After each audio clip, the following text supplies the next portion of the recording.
Hi guys, അപ്പോൾ നമ്മുടെ വീട്ടിൽ തന്നെ ഉണ്ടാക്കുന്ന ഹോം മെയ്ഡ് അച്ചാറുണ്ട് പരിചയപ്പെടുത്താൻ പോകുന്നത്. അപ്പോൾ നമുക്ക് നേരെ കാണാം. ഇവിടെ മത്തി അച്ചാറ്, ചൂര അച്ചാറ്, മാപ്പിള്, മാങ്ങ അച്ചാറ്, ബീൻസ് അച്ചാറ്, നെല്ലിക്ക അച്ചാറ്, അങ്ങനെ നിരവധി അച്ചാറുണ്ട് കേട്ടോ. പിന്നെ കൊഞ്ചുപൊടി, ഉഴുന്നുപൊടി ഉണ്ട്. സാധാരണ ഉഴുന്നുപൊടി പാക്കറ്റിലാണ് കടയിൽ കൊടുക്കാറ്, നമ്മൾ കുപ്പിയിലാട്ട കൊടുക്കുന്നത്. അപ്പോൾ ഈ ഒരു അച്ചാറിനെ കുറിച്ച് ഡീറ്റെയിൽ ആയിട്ട് അറിയേണ്ടവർ ലോങ് വീഡിയോ ഒന്ന് കമൻറ്റ് ഇടുകയോ അതോ ഇനി ക്വസ്റ്റ്യൻസ് ഡൗട്ട്സ് ആണെന്നുണ്ടെങ്കിൽ നമ്മുടെ കമൻറ്റ് ബോക്സിൽ ക്വസ്റ്റ്യൻ ചോദിച്ചാൽ നമ്മൾ അതിന് റിപ്ലൈ തരുന്നതായിരിക്കുമേ.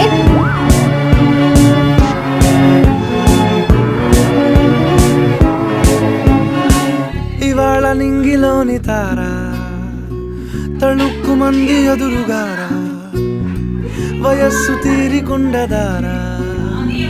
അപ്പോൾ ഗായ്സ്, നമ്മുടെ അച്ചാറിന്റെ പേര് സിറാജ് പിക്കിൾസ് എന്നാണ്. അപ്പോൾ പുതിയൊരു വീഡിയോ ആയിട്ട് വരുന്നത് വരും. ബൈ.